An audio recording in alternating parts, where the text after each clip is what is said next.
The libertarian economist Walter Williams was born in 1936 in a poor but thriving section of Philadelphia that was later torn apart by crime and violence.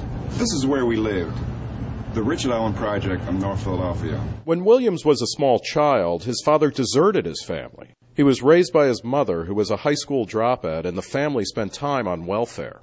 I broke out of the North Philadelphia ghetto nearly 30 years ago, and so did most of my friends. Drafted into the peacetime Army, Williams eventually earned a Ph.D. from UCLA in the late 1960s, and he soon became a sought-after researcher and public intellectual. His best-known book, 1982's The State Against Blacks, argues that a major cause of black unemployment is government intervention in the labor market. It is morally outrageous for government to be cutting off the ambitions of those trying to climb the middle rungs of the economic ladder. You're saying that you can solve the problems in Bangladesh. Williams' contrarian views have had wide exposure through documentaries, public appearances, and for the past 30 years, a syndicated weekly column that appears in about 140 newspapers. Throughout his career, Williams has used his personal experiences to illustrate his ideas. I used to work in a store like this. Back in those days, just about any kid who looked for a job could find one. Today, in ghettos like I grew up in, 70% of black children who look for jobs cannot find them. His new book, Up from the Projects, an autobiography, is a fascinating look at his childhood, his half-century-long marriage to his recently departed wife, his unusual career path, and the genesis of his views on race, economics, and politics. ReasonTV spoke with Williams, an emeritus trustee of the Reason Foundation, at his office at Virginia's George Mason University. Walter, thanks for talking to us. Thank you. You were growing up in Philadelphia. You spent time on welfare. You were raised in a single-parent household. How does where you're from show up in where you are now? Well, I'm not sure. As a youngster, I never even thought about being a college professor or a libertarian. I was always a radical, troublemaker, a person who questioned the status quo. So my upbringing might have had very little to do with where I am now. And matter of fact, even though we grew up poor, we didn't consider ourselves poor. That is, matter of fact, during those days, to call somebody poor was an insult, or even to. What did being called poor mean then? Well, it meant that you didn't eat, or you missed meals, or you wore tattered clothes, and all those weren't the case with me. But at least in the neighborhoods where I grew up, in poor black neighborhoods today, there's kind of what I call spiritual poverty. That is poverty of the spirit. And back when I was a kid, my mother used to always say to us, she says, we have a beer pocketbook, but we have champagne taste. Meaning that we had high aspirations. So where does the spiritual poverty, or where does the aspirational poverty come from? Well, if you look at some of the characteristics, particularly of black people, but it applies to a large extent to everybody, back when I was coming up, that is, for a girl to have a baby out of wedlock, it was a disgrace. Today, women have babies out of wedlock, and they have baby showers. It's no longer a disgrace. And indeed, the illegitimacy rate among blacks is somewhere around 70%. And back in the 40s, it couldn't have been more than 13, 12%, something like that. Or the breakdown in the black family, only 35% of kids, black kids, live in two-parent families. And matter of fact, when we were coming up, my father deserted us when I was 3 and my sister was 2, and they ultimately got divorced in the late 40s. But among our friends, we were the only kids in the Richard Allen housing project that did not have a mother and father in the house, and today would be exactly the opposite. It would be rare to have a mother and father in the household today. In 2008, you wrote that Obama's election, and I'm quoting here, might turn our attention away from the false notion that discrimination explains the problems of a large segment of the black community. Has that happened? I don't think Obama's presidency hasn't meant very much for the black community. I don't see any big change. I don't see lower crime rates. I don't see greater high school graduation rates. But in general, I don't think that there is much progress that blacks can make through the political arena. And now, what do you mean by that? Because this is You know, I think most most observers, whether they're black or white or European, whatever, would say that that a lot of black progress has been because of Civil Rights Act, because of changes in de jure segregation. If you ask the question, you look at our country and you ask the question, in what cities do blacks have the highest crime, suffer from the highest victimization rates from crime, the rottenest schools, the very, very poor living conditions? They are in the very cities where a black is the mayor, a black is the chief of the police, a black is the superintendent of schools. Now, I'm not stating a causal relationship, but I'm saying that if political power meant so much, you would expect, let's in a city like Philadelphia, where a black is the mayor, a black is superintendent of school, black chief of police, you'd expect every living conditions to be wonderful.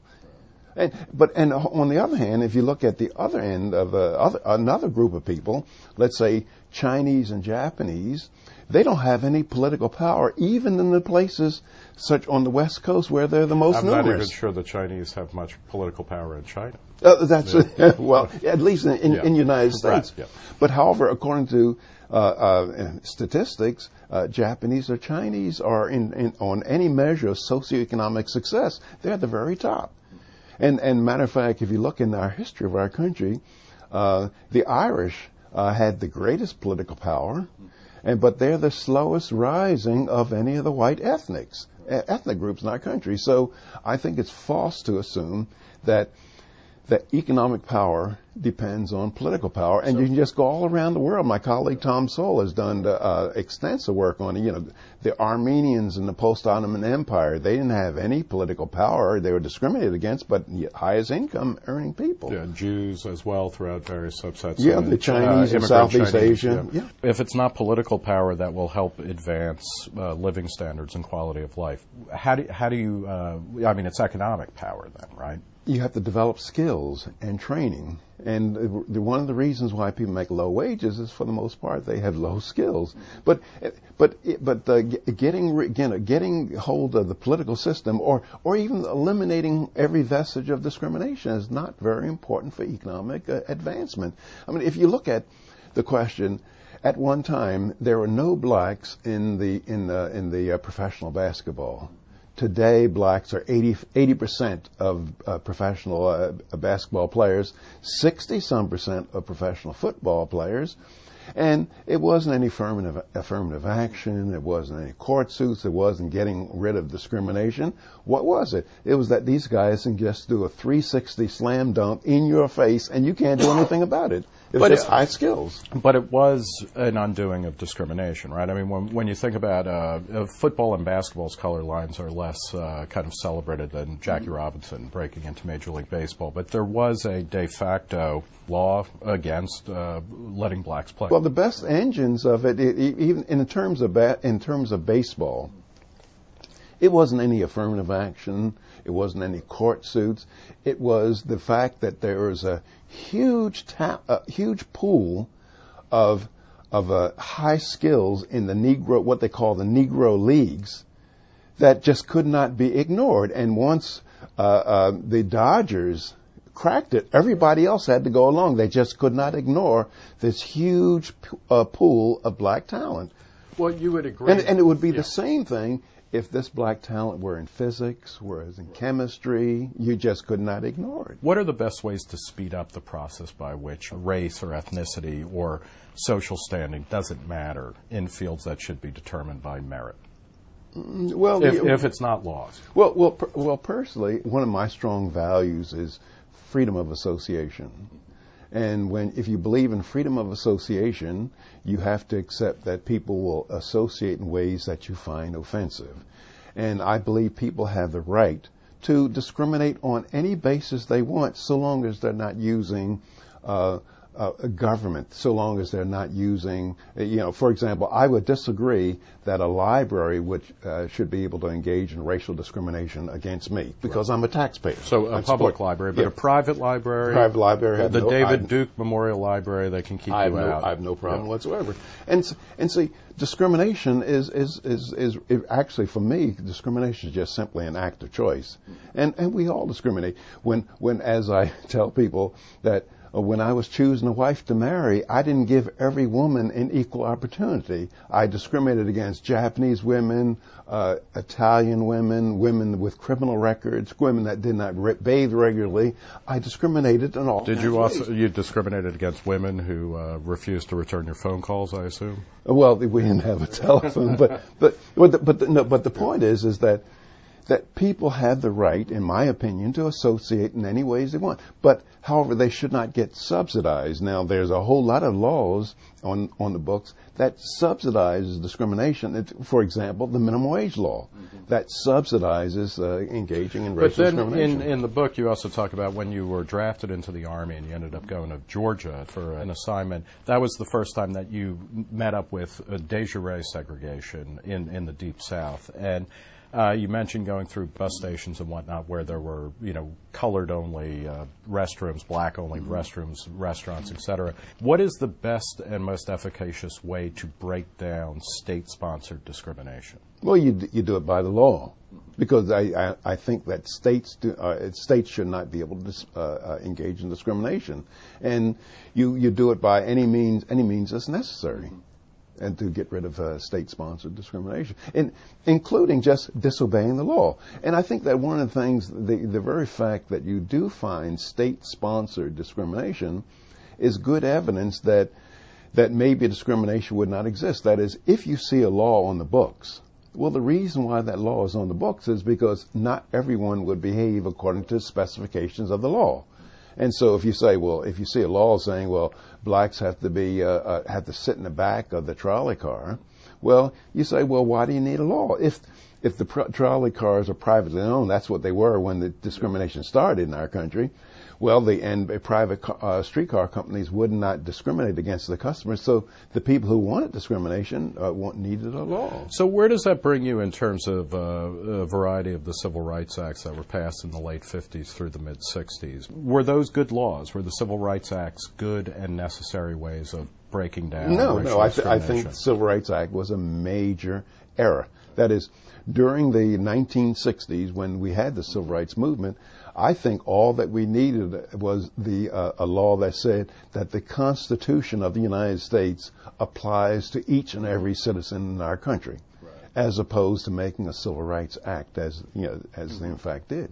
You mentioned in the book that both when you were hired as an economist at Temple and then again at George Mason, that you sat down with the people who were hiring you and said, "Hey, if you're practicing affirmative action, I don't want any part of this."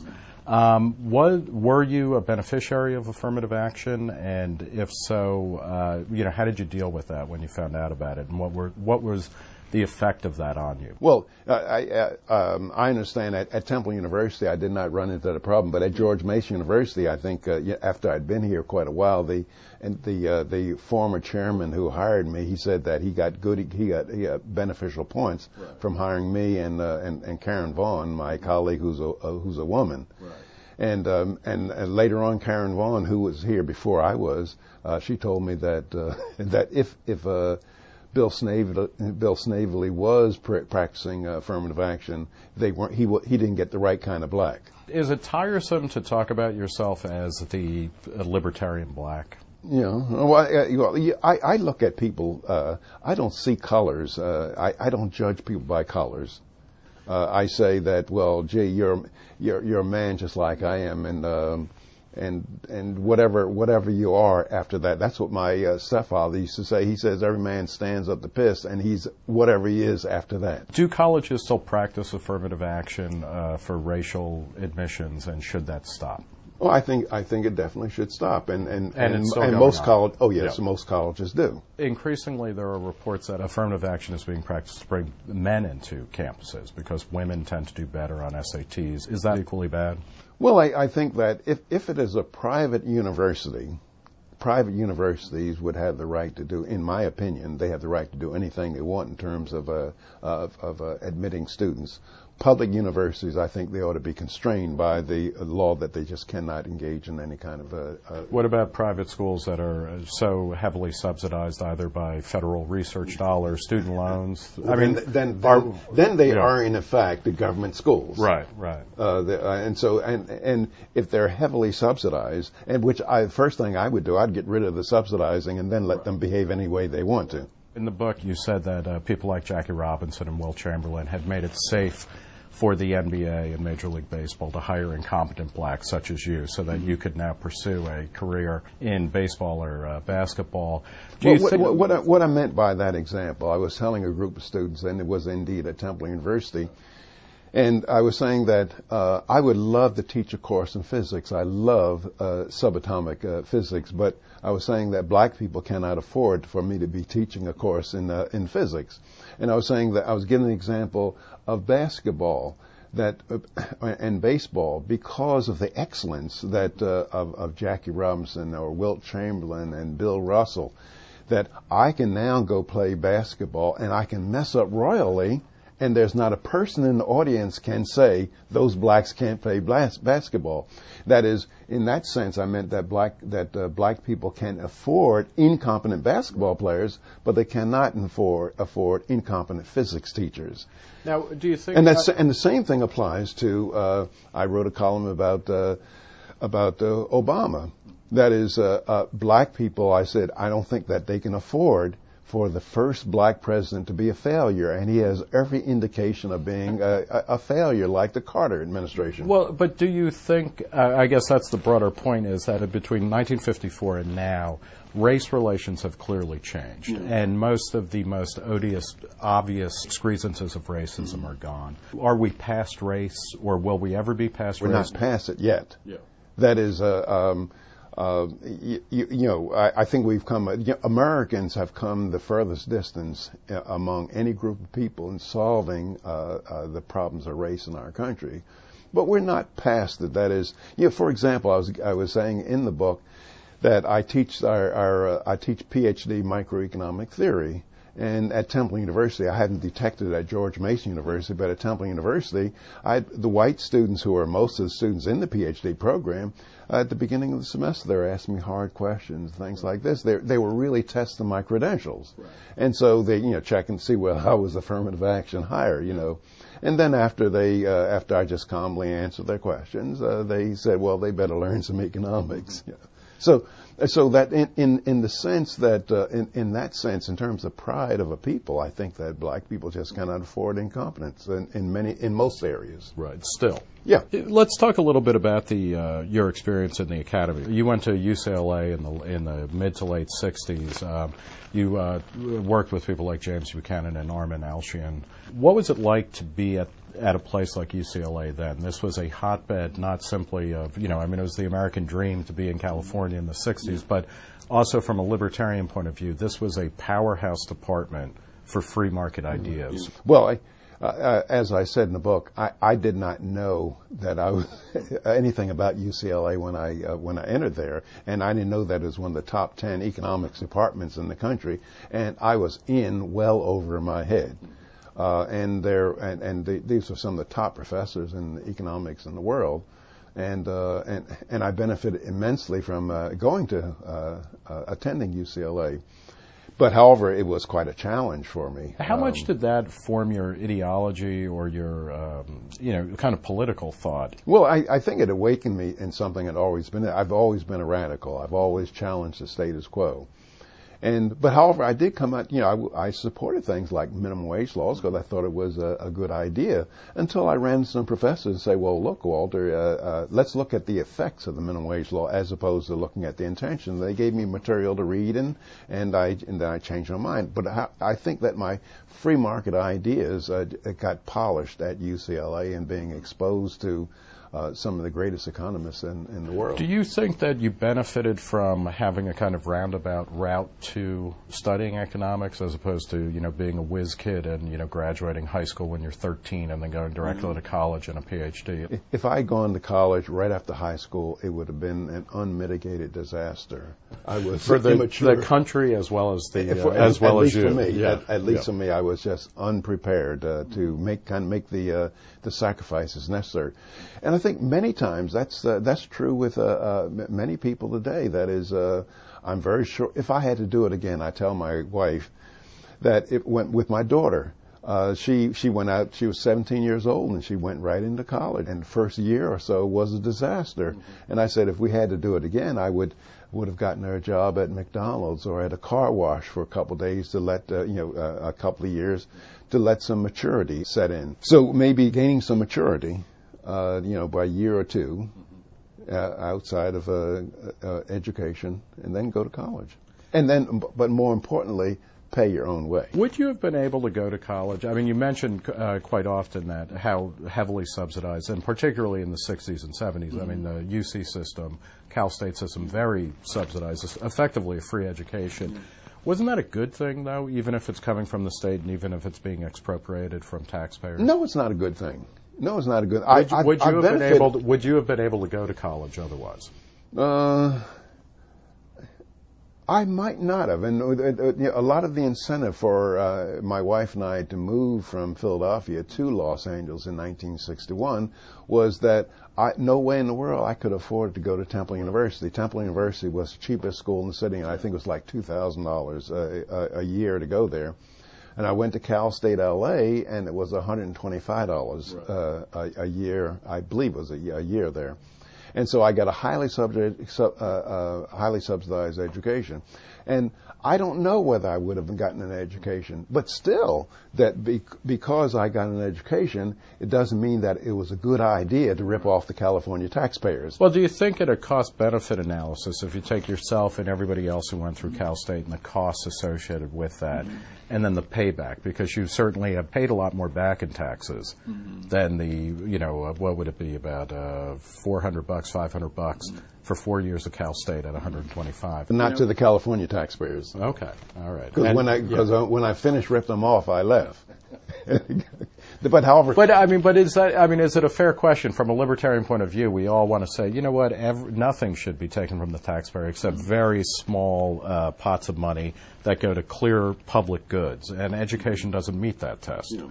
So, but then again, you're working at George Mason, you worked at Temple. These are state universities. Is it such a bad thing? That I could have just as soon gone to Cal State or UCLA, and they charge a tuition of $5,000 a year, and I could have gone out and robbed somebody and got the $5,000. So you wouldn't make the argument that, well, gee, Williams robbed the guy to get $5,000, and he's going to pay it back, and later on in life, by higher taxes or whatever. But the solution to the problem is that we need to do something with the financial markets to enable people to be able to get a loan to be able to go to college, and then, of course, pay it back. George Mason has become a very well-known hotbed of libertarian, laissez-faire economic history from a free market perspective, from a libertarian perspective. How did that happen? How did you go from helping to build George Mason's academic reputation from kind of so-so to really moving it up a few notches? Well, I think all the responsibility is not mine. I share with my colleagues. But I became a chairman in 1995. And I was chairman from 1995 until 2001. When Buchanan won the Nobel Prize in 1986, we had 26 faculty members. And when I became chairman, we had 18.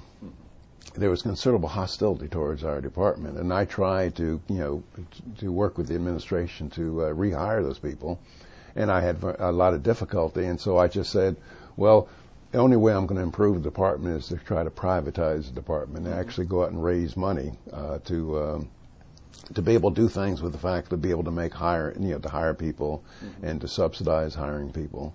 And so a lot of it was with the generosity of supporters out there, the Lilly Endowment and the Olin Foundation. And the Olin Foundation. Now, this is, I mean, so you brought in a new revenue stream. Oh, yeah, I to brought the in a university. lot of money, yeah. A lot of people in the academy and from outside say, okay, this is a kind of corporate takeover of the university and of the academy. And It wasn't a corporate takeover. Oh, well, yeah, I mean, talk about that. How did you secure academic freedom for your research faculty? Well, yeah, I think that the people who gave me money, and a lot of it was just private donations.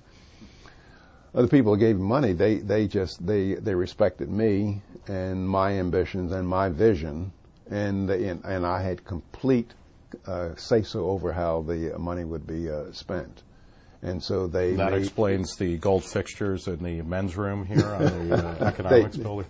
I wish I did, but they had no say-so in how the money would be spent. And then also towards the end of my tenure as chairman, my colleagues, actually they're very successful in raising money, were able to hire Vernon Smith, right. and matter of fact, his crew from Arizona. Right.